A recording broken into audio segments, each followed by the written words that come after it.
Now available in paperback and e-readers, Esteem Horror in the Hamptons. The aspiring angel tries to escape a house of horrors in this action-packed, all-new Esteem series adventure. Get your copy of Esteem Horror in the Hamptons in paperback and e-readers at online booksellers everywhere. Historical Couples in Crisis. One of my viewers wanted me to do another installment in the Hollywood Historical Couples in Crisis series. And for this installment of the Hollywood Historical Couples in Crisis series, I'm going to be talking about iconic 20th century actor Humphrey Bogart and 4 of his wives, Helen Menken, Mary Phillips, Mayo Methot, and Lauren Baca.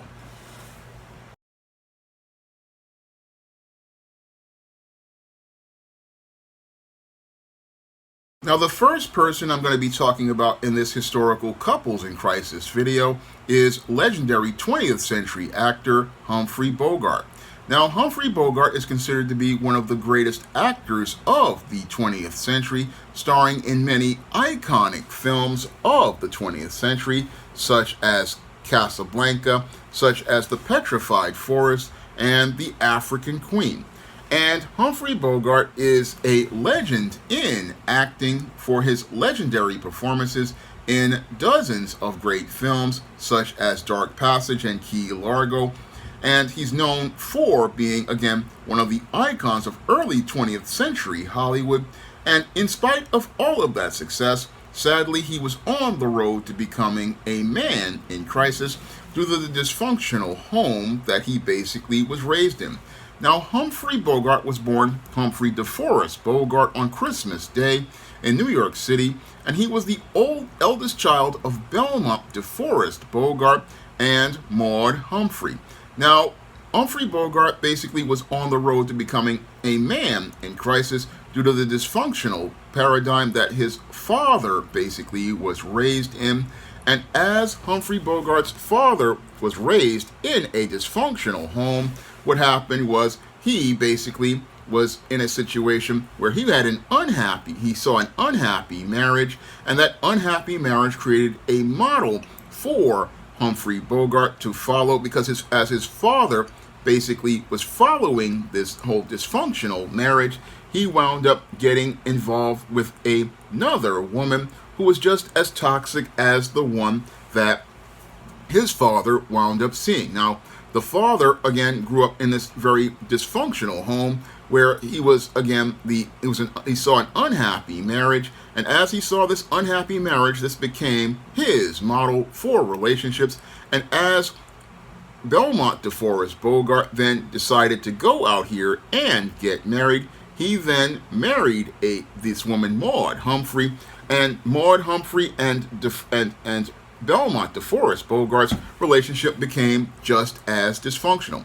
Now, Belmont DeForest Bogart and Maud Humphrey, their relationship had a dysfunctional paradigm from minute one, because Belmont was a cardiopulmonary surgeon who was, again, a very successful man who made $20,000 a year as a surgeon, which was considered a really high amount of money back in the early 20th century.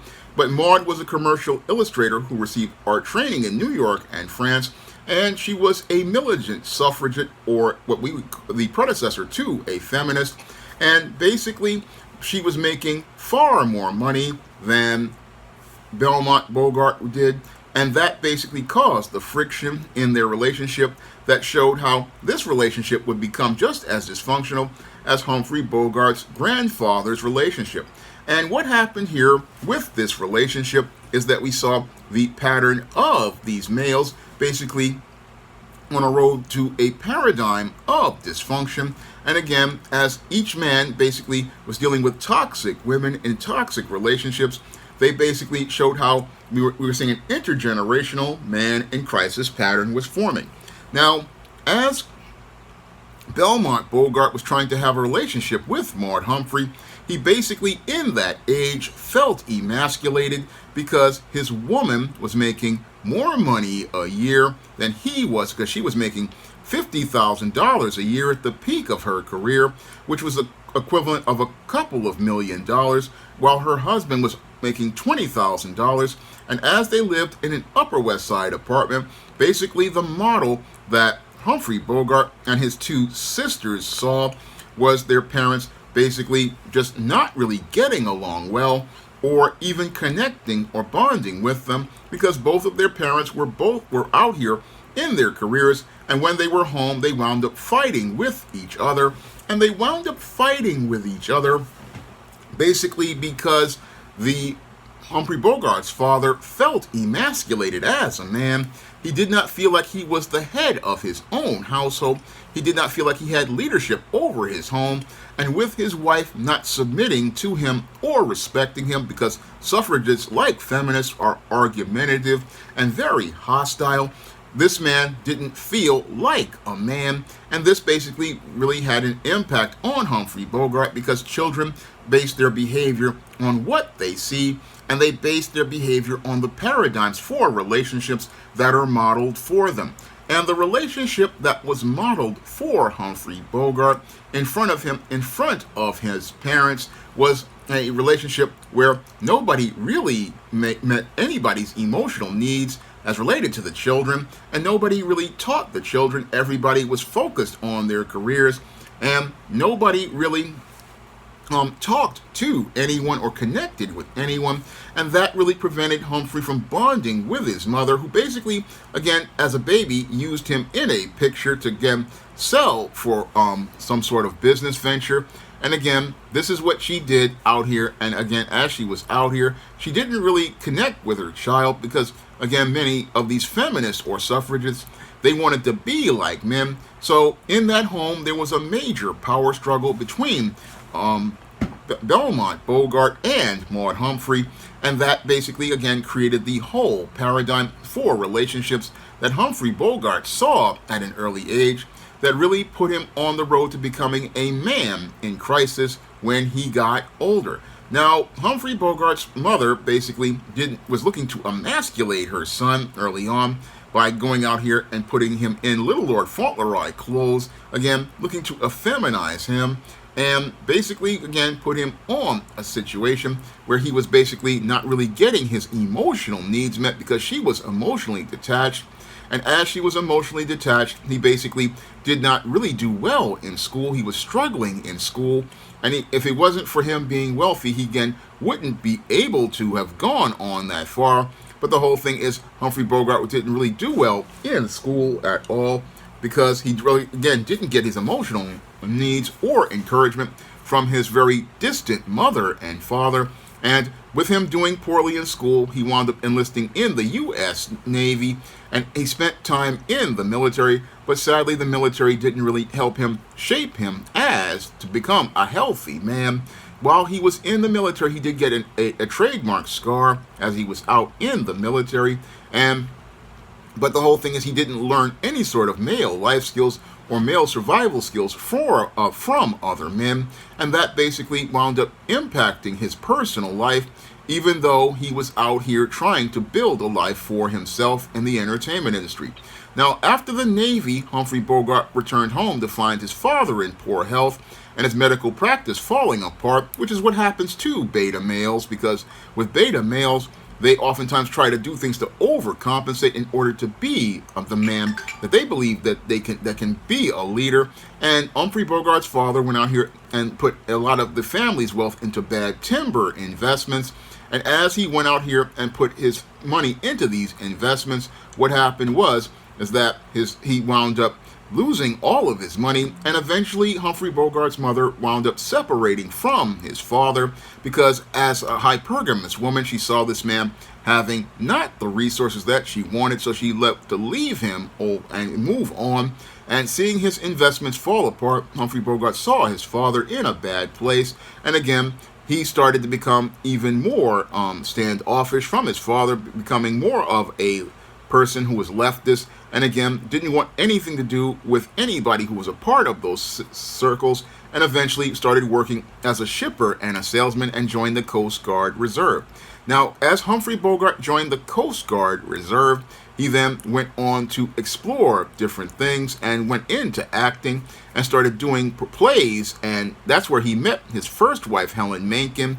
And as he met his first wife, Helen Menken, this is where he started on the road to participating in the paradigm that he saw from his father of being argumentative and going back and forth with his wife, a pattern that he basically learned because he didn't see a healthy model of a relationship presented in front of him by his father or his mother, and because he didn't see a healthy pattern of behavior of his father and his mother, this basically put him on the road to becoming a man in crisis, because as he looked to try to deal with the issues of his life as related to this relationship not working, this is where he started again participating in a series of habits that, like drinking, that really put him in a bad place. But he still continued to go on and have great success in Hollywood, and again signed with Fox for $750 a week, where he met Spencer Tracy, another man in crisis I covered. And again, these two men in crisis had a lot in common, and Bogart admired this man, and he became a friend of Humphrey Bogart's. Again, they came together as drinking companions because they were both men in crisis, and it was Spencer Tracy who called him Bogey, which was his legendary nickname. But the whole thing is he wound up on this road to becoming a man in crisis as related to his relationships, even though he was having great success with his career and having great success with his career starring in legendary films like High Sierra, The Maltese Falcon, and Casablanca. And still, he could not get a relationship to work, and he couldn't get a relationship to work because the whole thing is he learned a dysfunctional paradigm from his mother and his father, who basically, again, show a pattern I learned about as related to feminist indoctrinated women and why they really don't work well in marriage. And I talk about that in depth in my book, The Woman Crisis. In my book, The Woman Crisis, I talk about how many of these feminist women cannot work in a marriage because they're incompatible. And they're incompatible because they go out here and look to fight the man in the relationship for dominance. And as they look to fight the man for dominance, either those men do two things. Either they wind up feeling emasculated and wind up shutting down like Humphrey Bogart's father and just give up, or what they do is they go out and just leave the relationship because the relationship becomes extremely toxic. And that's basically the pattern that Humphrey Bogart wound up in as related to his relationships.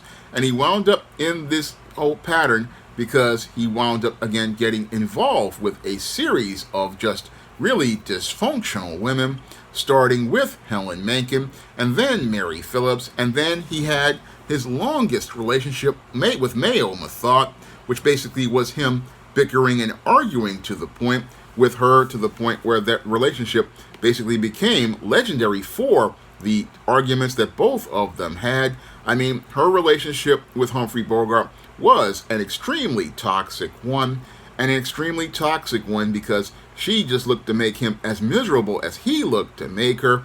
And again, this basically showed how his relationships were based on the model of woman that he saw. And this is something many men don't really think about. We don't think about how our mothers have an impact on us, because the mother that a man has, again, is his first model for womanhood. And that model for womanhood can basically make it where that man has a paradigm for failed relationships. And that's basically what Humphrey Bogart was presenting as related to his relationship. I mean, his relationship was so bad that he basically put on his boat the name Sluggo, because he basically, this is the way their relationship basically was. I mean, Mayo Methot was known for being argumentative and combative, just like Humphrey Bogart's mother. And then later on, he wound up walking away from this woman and eventually got with 19-year-old Lauren Bacall. And as he got with Lauren Bacall, he basically did have a somewhat healthy relationship. Again, he wound up having 2 children with Lauren Bacall, and their marriage was considered to be one of the most iconic ones of the 20th century.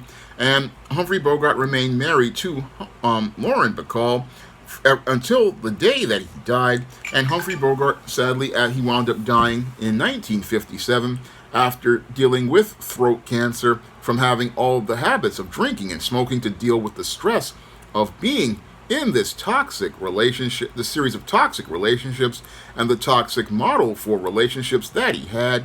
I mean, Humphrey Bogart sadly wound up dying of throat cancer and died of throat cancer in 1957. Sadly, his body deteriorated all the way down to about 80 pounds, and he wound up being cremated and interred.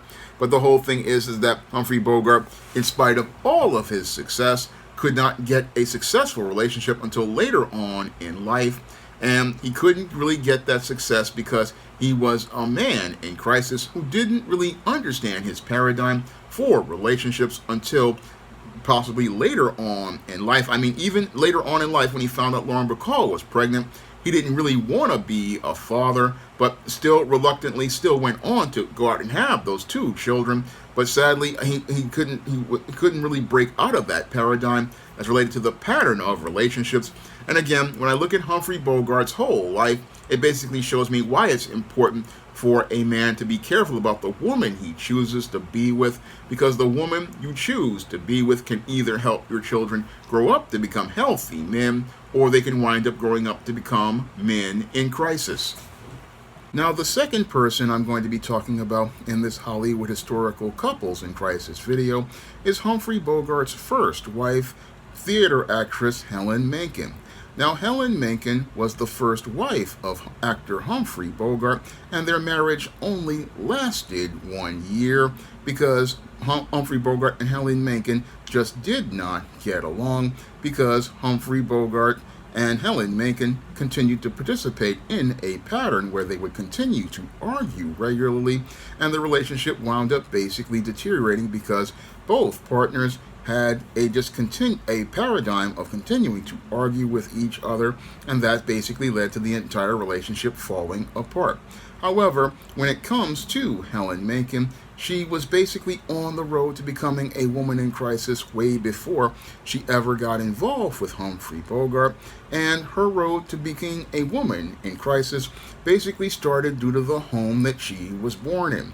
Now, Helen Menken, with her sister, was born into a home with two deaf parents, and as she was born into that home with those two deaf parents, that inability to be able to communicate would be the thing that would create a life paradigm that would lead to Helen Menken not being able to have a successful marriage with any man in her life. Now, Helen Menken's her whole situation that put her on the road to becoming a woman in crisis was the fact that she could not really get her parents to be able to effectively communicate with her to get her needs met when she was young, due to the fact that both of her parents were deaf. And due to the fact that her parents were deaf, what happened was her parents could not really effectively communicate with her to really meet her needs as related to her physical and emotional needs, and her inability to effectively communicate with her parents because she didn't learn how to speak until she was 4 years old. This really had a really detrimental impact on Helen Menken's overall development. Now, Helen Menken, again, as she was born in this home to those two deaf parents, she was also growing up poor, and as she grew up poor, she basically wound up growing up poor and was eventually had to start going to auditions when she was 5 years old, and she wound up going to different productions to do different performances, and eventually, after her parents sent her to school in England, she came back to the United States, joined the vaudeville circuit, and then at 16 she went out to tour with a Shakespearean company, sleeping in seedy rooms in bad neighborhoods, touring with the theater troupe, and then eventually one night when she was with the theater troupe at a rooming house, the house caught fire and she wound up running for her life naked in the cold, and eventually started working with another theater production, and it was at that theater production in 1919 that she got a role of Sidney Fairchild in Three Wise Fools, and continued on this road of working in different theater projects And as she worked in these theater projects, she continued to build her professional reputation. And as she continued to build her professional reputation, she then got involved with guys. And as she got involved with guys, what happened is she became very abrasive and very argumentative, again because she was insecure about being able to get her emotional needs met and her personal needs met due to the home that she grew up in. Because she grew up not being able to get her emotional needs met, this is what made Helen Menken very abrasive, and they called her a Spitfire. And her being the Spitfire became the thing that really started laying the groundwork for her not being able to really connect with people in relationships outside of men who wanted to get involved with toxic women. And that's where Humphrey Bogart basically came into the life of this woman in crisis, because Humphrey Bogart, basically due to the dysfunctional home that he grew up in, seeing his parents basically arguing with each other and causing each other lots of drama, he basically was attracted to this kind of woman because this was the relationship model for him by his mother. And since this was the kind of woman that he saw his mother was, he thought Helen Menken would be viable for a partner in a relationship. And since he thought that this woman would be like his mother, this is why he got attracted to this very toxic woman and got involved with this toxic woman who he thought could give as good as he got, not understanding that this was a codependent relationship, and a codependent relationship where it would never be a healthy one, because this Helen Menken, again, had really serious issues as related to herself, issues that came out of her childhood, which would make it where she would not be a woman who could be effective at submitting to a man in a healthy relationship, not looking to follow the lead of a man, and just somebody who would just be out here looking to not be a good partner to him. And this, along with Helen Menken basically looking to be focused on her career, this basically led to the foundations of a toxic relationship that 21-year-old Humphrey Bogart got involved with. And as he got involved with Helen Menken, they had a relationship for an extended period of time where they were together with each other as he was doing different theatrical projects. And that was another red flag, because usually when a guy wants to get involved with a woman, he usually makes a decision immediately too, after seeing her for a couple of dates or courtship period. He makes a decision whether he wants to get involved with her immediately. But Humphrey Bogart just kept stringing things along. After 4 years after taking out a marriage license, he never really decided to really commit to her. And again, that was another red flag, because again, when a man sees a woman that he wants to marry, he marries her almost immediately, and he makes that deal to close that deal because he wants to start building his family and his household. Unfortunately, as Humphrey Bogart got involved with Helen Menken, this feminist indoctrinated woman, or this basically woman who was just caught in a dysfunctional situation, he basically got involved with a woman. Yes, she could give in a back and forth, but she couldn't follow a lead. And as she was looking to go in her one direction, he was looking to go in another direction. And while Bogey basically was involved with this woman, she decided to go out here and decided to take a role in a movie where not a movie, but a play where she was playing a lesbian at the time. And as she played this role of this alphabet woman, in this movie, not movie, but play called The Captive, what happened was this basically wound up derailing her career, because after she played the role of this alphabet woman in this whole play, it basically put the nail in Helen Menken's whole coffin for her career. And eventually what would happen is this play did feature this homosexual relationship between a woman and another woman in 1926, but in 1926 this was considered to be immoral and lascivious behavior, and eventually this led to Helen Menken winding up getting arrested and eventually wound up derailing her entire career.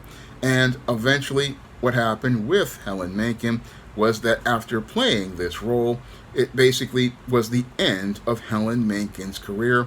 And what happened between her and Humphrey Bogart is they wound up breaking up, and then Humphrey Bogart then decided to move on, and he moved on to Hollywood as they were looking to build into making films. And as they made films, Helen Menken basically faded into obscurity, and as she faded into obscurity, she wound up getting married to another man, Henry T. Smith, in 1932, and then divorced him in 1947, then married George and Richard in 1948, and while she was still married to these other men, what happened was that Helen Menken eventually was revealed to possibly have been somebody who was a closet lesbian. This is possibly why she was attracted to the role in the play The Captive that basically derailed her career. But Helen Menken basically was a woman in crisis for an extended period of time due to the dysfunctional paradigm that she had gotten into, learning how to, because she didn't know how to get her needs met, and as she didn't know how to get her needs met or communicate to get her needs met, this basically put her on a road to being in crisis where she could not really effectively have good relationships, and she wound up getting attracted to a toxic man like Humphrey Bogart. And as she got involved with Humphrey Bogart, she thought this man would again elevate her social status, but she sadly wound up making a decision at that time that was detrimental to her career by taking the role in The Captive. And once she took the role in The Captive, it basically put her on the road to where her whole acting career went into a free fall, because nobody would want to cast her after playing this role in this, what they called at the time, a lewd and lascivious play. And after this, what happened to Helen Menken is she just faded into obscurity, never really achieving anything as related to her career. And eventually the only thing that she wound up doing was eventually, again, being a part of the organization that eventually created the Tony Awards, and basically got a few roles here and there, but her career never really took off, which was a pattern that basically happened to Humphrey Bogart's third wife, Mayo Methot, showing how Humphrey Bogart getting involved with toxic women basically took away their fame and success, and basically put that woman on a road to being a woman in crisis. Now, the third person I'm going to be talking about in this Hollywood historical couples in crisis video is Humphrey Bogart's second wife, Mary Phillips.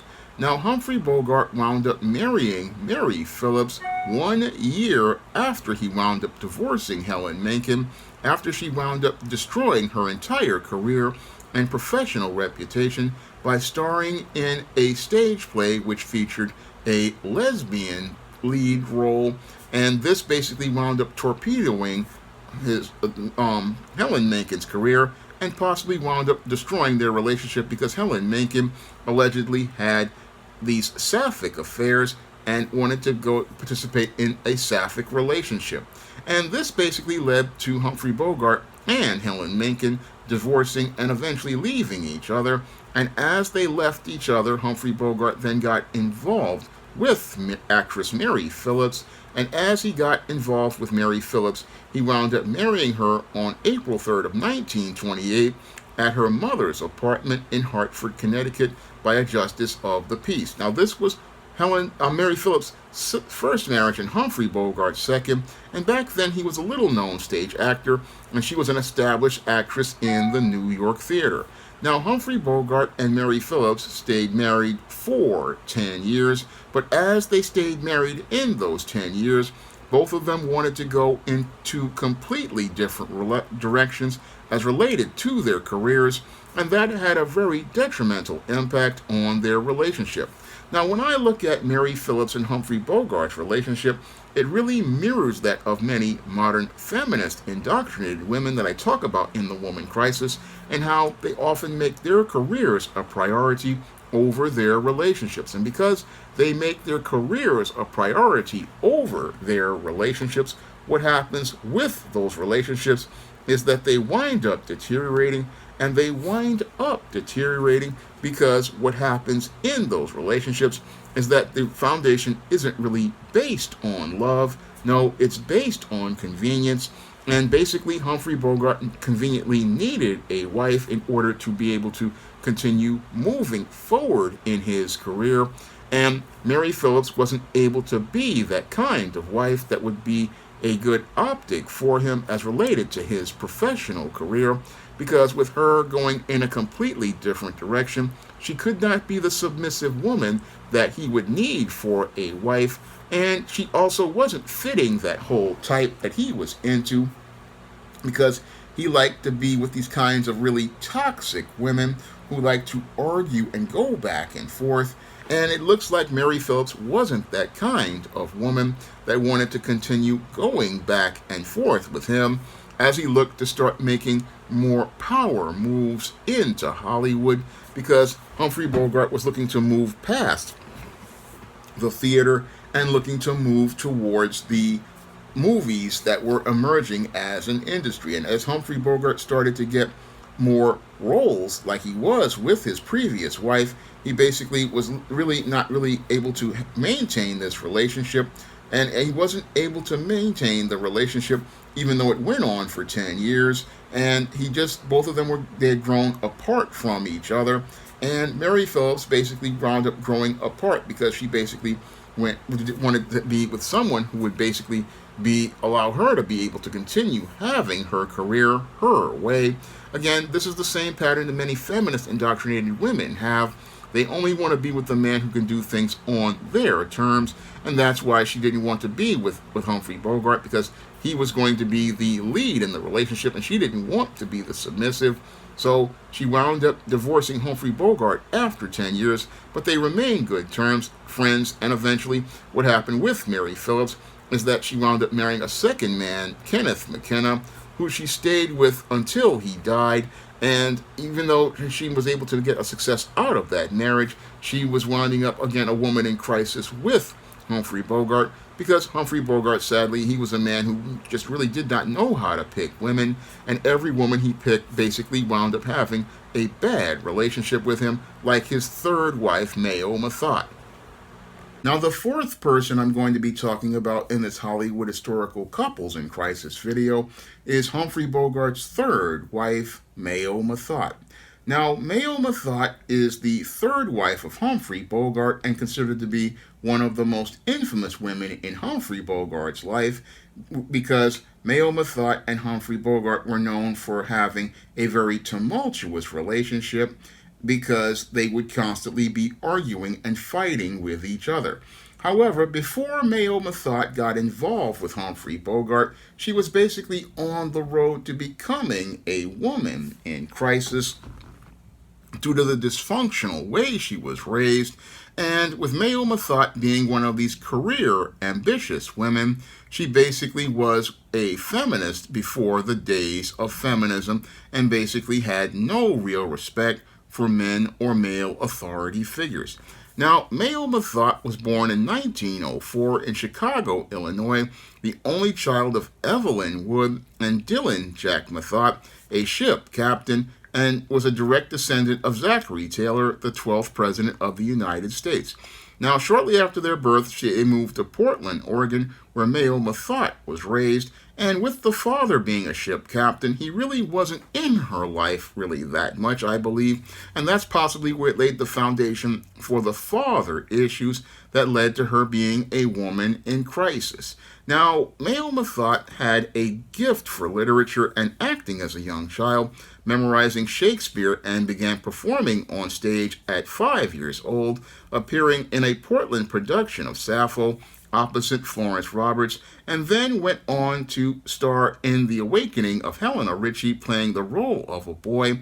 And this was the start of her career, and the start of her really being laying a foundation for her disconnection as related to people, because at a young age, Mayo Methot wasn't really getting, I believe, her emotional needs met.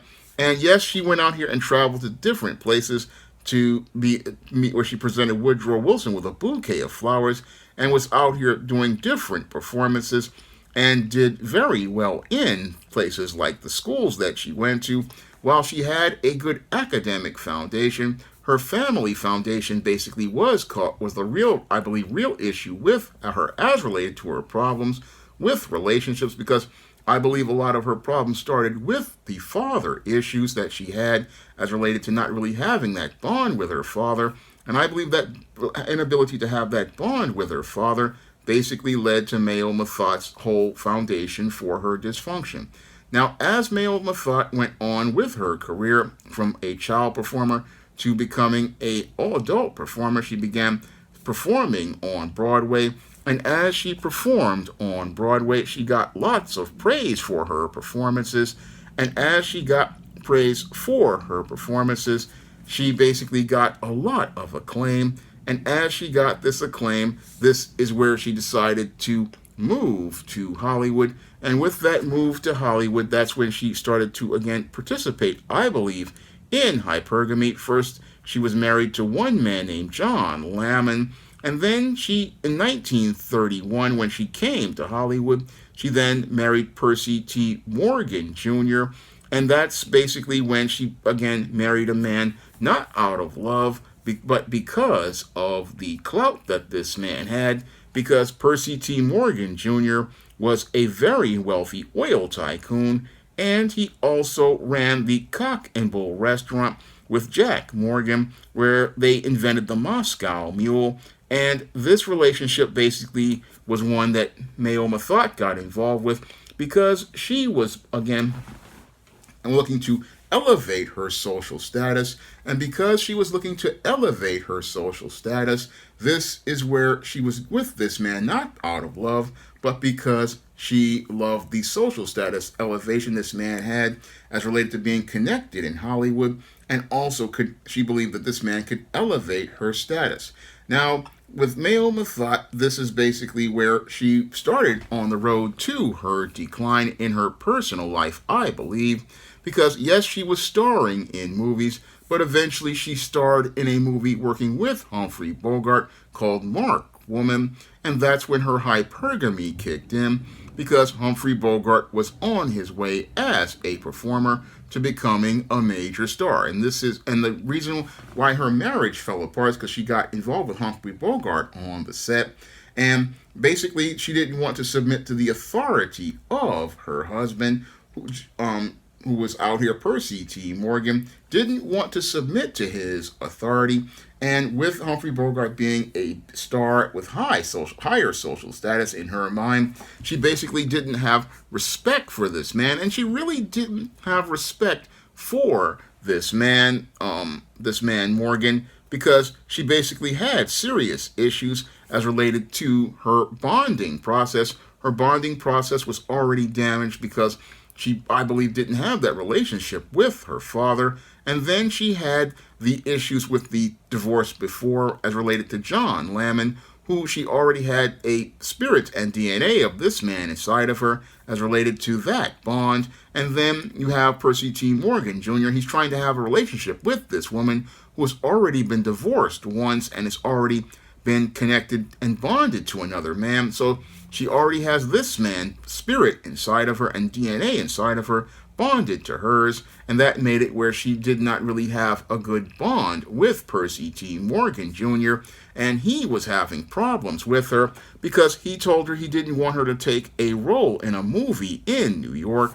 And once he told her she couldn't take that role in the movie in New York, that's where Mayo Methot basically went out here and broke up her relationship, hoping to monkey branch over to Humphrey Bogart. And Humphrey Bogart basically saw this woman who was basically a very difficult woman that both of these other men had issues with as one that he thought was attractive, and he thought that she was attractive because she basically was a woman similar to his mother, and her pattern and paradigm for life were very similar to that of his mother, in that she was one of these career women, one of these very headstrong and difficult career women, and that's what really attracted Humphrey Bogart to Mayo Methot, was the fact that she basically, I believe, reminded him a lot of his mother, in that being difficult, being argumentative, and looking to, again, have no real respect for him.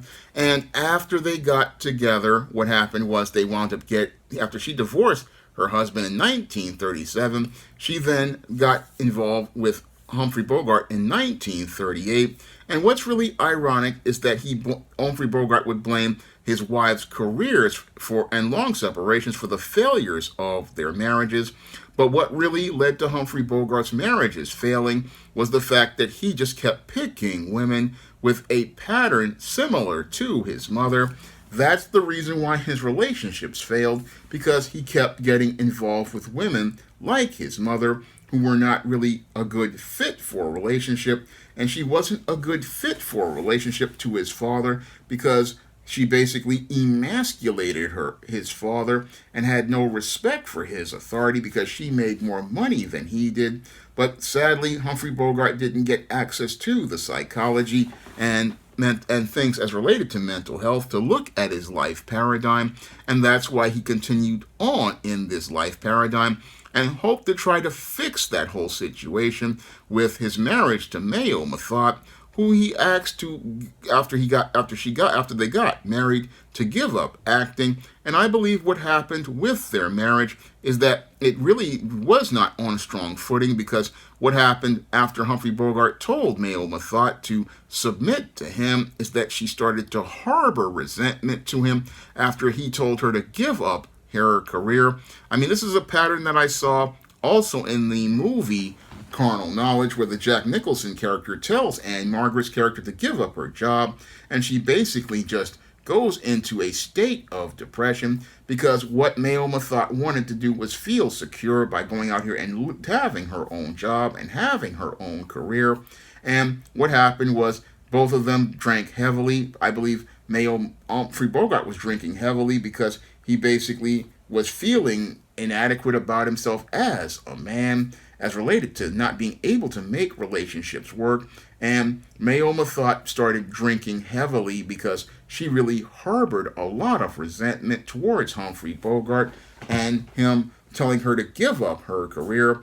And with that being told to give up her career, she was angry about having to submit to a higher status man in a relationship and being told to give up acting. And she also became violent and went under the influence of alcohol because her inhibitions were lowered. And she was angry, I believe, really, because she wanted to have that career in Hollywood, and she wanted to actualize her potential as an actress. And because she was angry at Humphrey Bogart for, one, making her submit to his authority, and two, angry because she couldn't have her career, this is where their relationship became a very violent one, where they became known as the Battling Bogarts due to her combativeness and argumentativeness, to the point where she was known as Sluggy, and Humphrey Bogart named his motor yacht Sluggy in her honor. And basically what happened with Mayo Methot is she wound up in a major state of depression, and she wound up in that state of depression because she felt basically smothered in that relationship with Humphrey Bogart, where she couldn't be that career woman she wanted to be. And as a result, she began drinking as related to the depression, and then wound up attempting suicide. And when she attempted suicide, Humphrey Bogart soon found out that she was diagnosed with paranoid schizophrenia. And that's basically where we see her mental health go into a deteriorating state. And that's what happened to Mayo Methot. And at 1943, again, things were getting really bad as related to their relationship. And eventually what happened was Humphrey Bogart and his wife went to go entertain the troops. And they met with John Huston in Italy. And that's where we had another situation where they had a performance that was really bad and embarrassed themselves. And things just really got bad for Humphrey Bogart and Mayo Methot, and the relationship really got bad, where they were just getting violent with each other and participating in a series of very violent incidents where they hit each other in the head with whiskey bottles. One incident where Humphrey Bogart was stabbed in the shoulder by Mayo Methot, and one incident where she wound up pulling a weapon on him. And again, all of this basically happened because Mayo Methot was again angry with Humphrey Bogart for telling her not that she could not have her career. And she basically wanted to have that freedom that feminist indoctrinated women have, where they want to have all the power in the relationship because they don't feel secure as related to their relationship. And this whole situation wound up getting more and more violent. I mean, there was one incident where Humphrey Bogart even tore the dress off Mayo Methot. Now, they would have these fights and then make up. And again, this is a toxic, codependent pattern of behavior. And it continued on until 1943, when Humphrey Bogart got involved on the set of the film To Have and Have Not, and fell in love with his 19-year-old co-star Lauren Bacall. And after he had gotten involved with this affair with Lauren Bacall, Mayo Methot then went to the set and found out about it. And even though she had found out about it, it just basically wound up crushing her. And eventually Humphrey Bogart moved out of their home in 1944, and Mayo Methot then again filed for divorce, which was granted in an hour. And then Humphrey Bogart then married Lauren Bacall a couple of months later. But after this, Mayo Methot tried to attempt to resume her stage career. Unfortunately, what happened with her is that she could not get that success that she had when she was younger. And as a result of her not being able to get that success, Mayo Methot then started drinking alcohol and became an alcoholic with deep depression. And by the late 1940s, she moved back to Oregon, where her mother helped take care of her. And then in 1951, Mayo Methot, at 47 years old, wound up dying as a result of her addiction to alcohol, an addiction to alcohol that she wanted to basically take because she wanted to escape all the trauma of the relationships that she had with all these men, and seeing all these relationships with these successful men fail.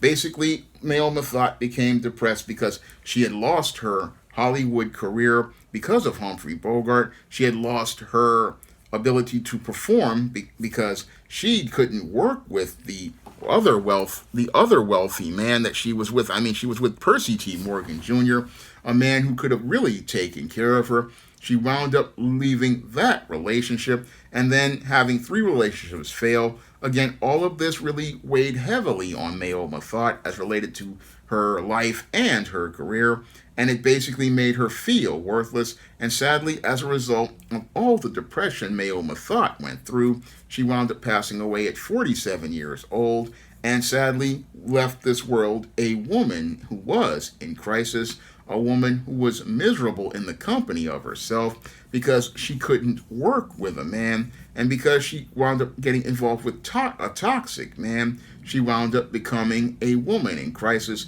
And again, it was that third marriage to Humphrey Bogart that took her from the road to success to a road to disaster. And sadly, that relationship with Humphrey Bogart basically led to her going from battling with Bogart to battling with a bottle. And that's what happened to Mayo Methot, sadly, to make her a woman in crisis. Now, the final person I'm going to be talking about in this Hollywood Historical Couples in Crisis video is Humphrey Bogart's last wife, actress Lauren Bacall. Now, actress Lauren Bacall was considered to be one of the greatest actresses of the 20th century, and she was part of one of the most iconic couples of the early 20th century with her husband, Humphrey Bogart. Now, Humphrey Bogart and Lauren Bacall are considered icons of 20th century cinema and 20th century Hollywood history as one of the greatest couples in the golden age of Hollywood. And while Lauren Bacall was considered an icon as related to romance as being a part of one of Hollywood's super couples, she was a woman in crisis even before she met Humphrey Bogart. Now, Lauren Bacall was born in 1924 Betty Joan Persky, and she was the daughter of a secretary and a salesman. And Lauren Bacall, when she was Betty Joan Persky, was on the road to becoming a woman in crisis when she was a girl at 5 years old. Because that's when Lauren Bacall's parents wound up divorcing each other. And after they wound up divorcing each other, this put Lauren Bacall on a road where she had serious daddy issues. And even though she was close to her mother, those daddy issues really made it where she had a really bad paradigm for picking and getting involved with toxic men.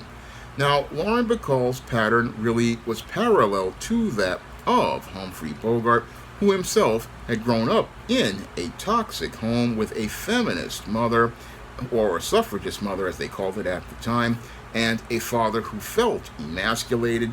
And as he felt emasculated, this basically had an impact on Humphrey Bogart and led to him getting involved with extremely toxic women.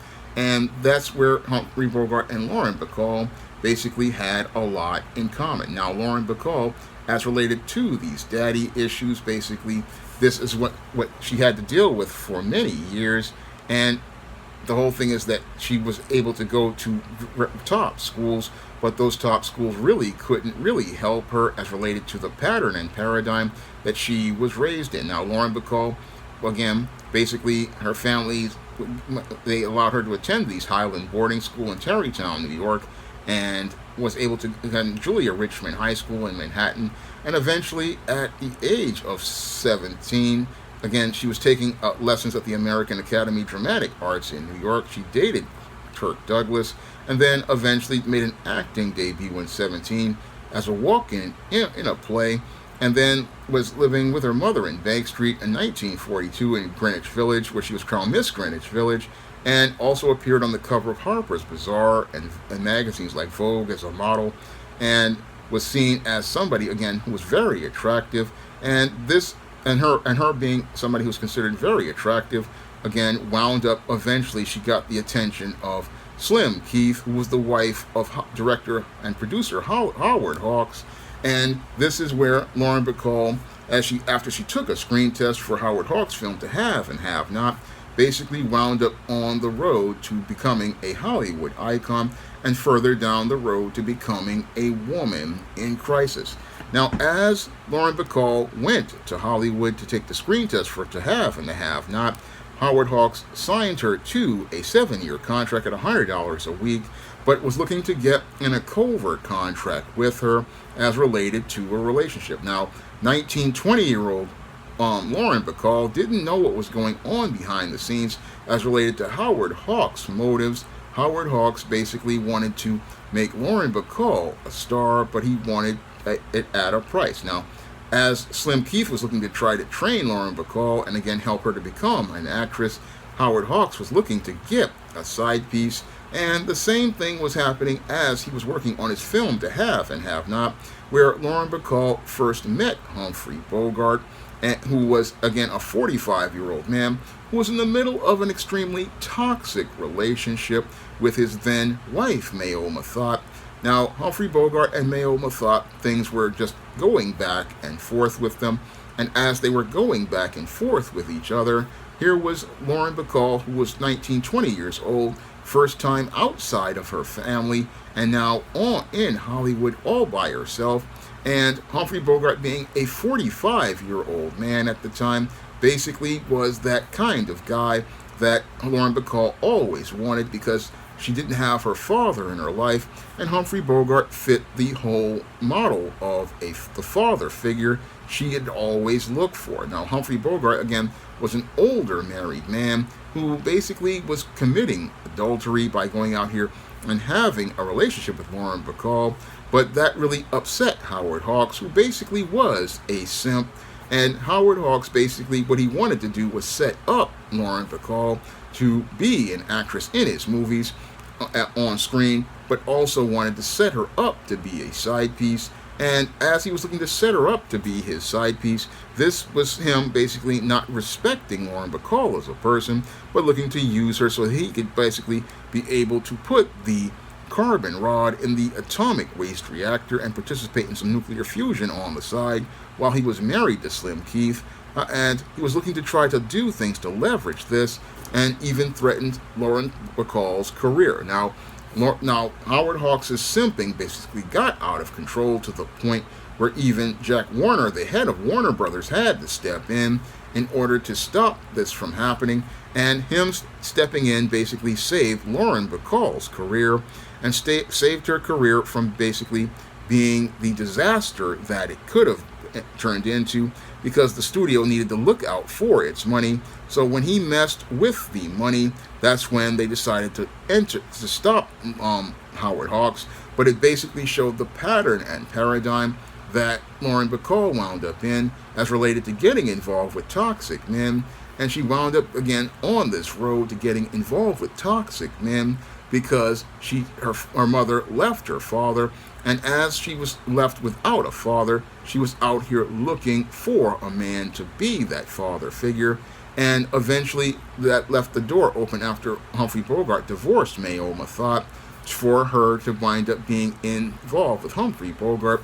And while a lot of people look at that as an iconic couple, I look at it as Lauren Bacall basically being stuck in a dysfunctional situation where she basically found a man in crisis to be with her as a woman in crisis, and they managed to get together and eventually get married, with Humphrey Bogart being 40 after his divorce from Mayo Methot, and getting married in about 1945. And after they got married, they eventually wound up coming together as one of Hollywood's most iconic couples on screen and off screen. And as they got married, this is where the couple wound up almost becoming a couple in crisis again, because at 49 years old, Lauren Bacall got pregnant with Humphrey Bogart's first child, and that's when Humphrey Bogart became extremely insecure about being a father at 49 years old. Now, usually when a man finds out that his wife that he loves is pregnant, he gets excited, but Humphrey Bogart started to get scared about the whole idea of being a father, and really was uncomfortable about the idea of being a father to a child at 49, not appreciating that this was a moment for a young woman like Lauren Bacall. I mean, for a 24-year-old woman, this was considered, again, a great moment. Here you are wanting to have your first child, but he didn't really see that as great, and it took a lot of encouragement to get him to see that this was a great thing to happen, and eventually he did accept being a father to his first child, which was his son, and eventually wound up accepting that he had a second child with Lauren Bacall, and Lauren Bacall and Humphrey Bogart had a family where they had where they were together for a good 13 or 14 years until Humphrey Bogart sadly wound up passing away.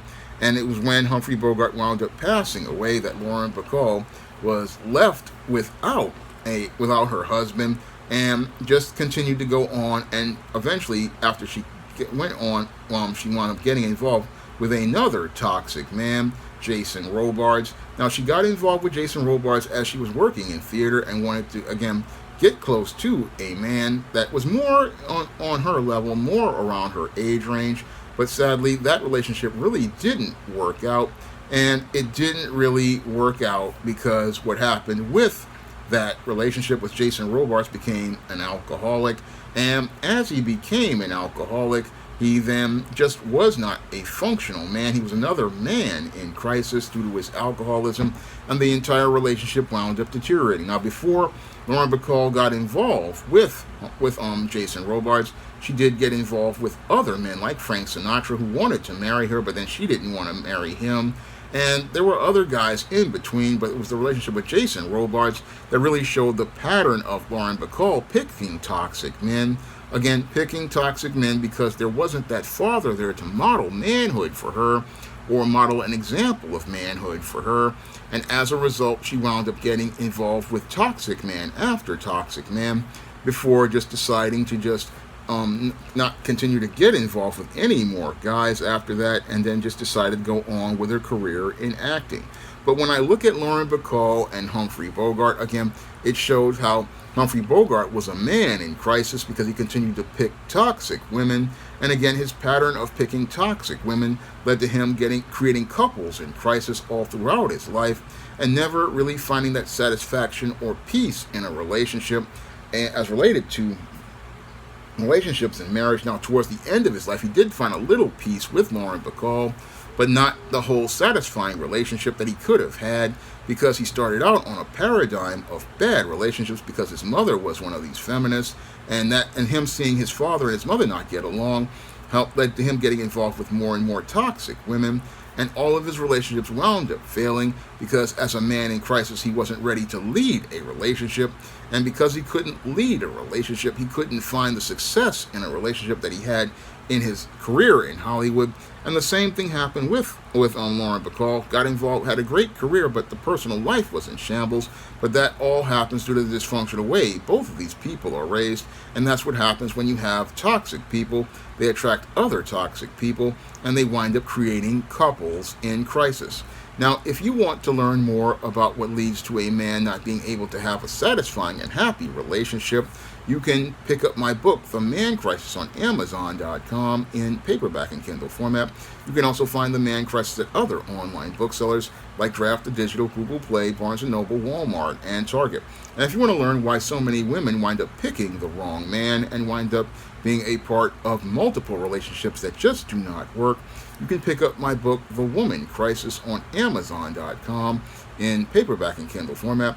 And you can also find The Woman Crisis at other online booksellers like Draft the Digital, Google Play, Barnes & Noble, Walmart, and Target.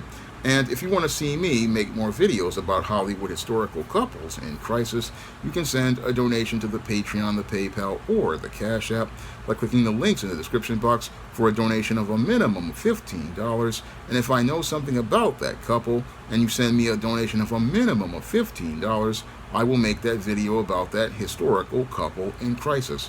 That's all I have to say for this video. You can comment, rate, and subscribe. Now available in paperback and e-readers, Isis, Amari's Revenge. The goddess next door is confronted by a Nubian queen out for revenge at the Metropolitan Museum of Art in this inaugural Isis series adventure. Get your copy of Isis, Amari's Revenge in paperback and e-readers at Amazon.com and online booksellers everywhere. Now available in paperback and e-readers, Isis, Dark Incubus. The goddess next door gets enthralled in a romantic entanglement with an evil incubus in this all-new Isis series adventure. Get your copy of Isis, Dark Incubus in paperback and e-readers today. Support Black-owned and Black-operated digital broadcast media. www.niceradionetwork.com. Nice Radio Network, broadcasting 24 hours a day, 7 days a week.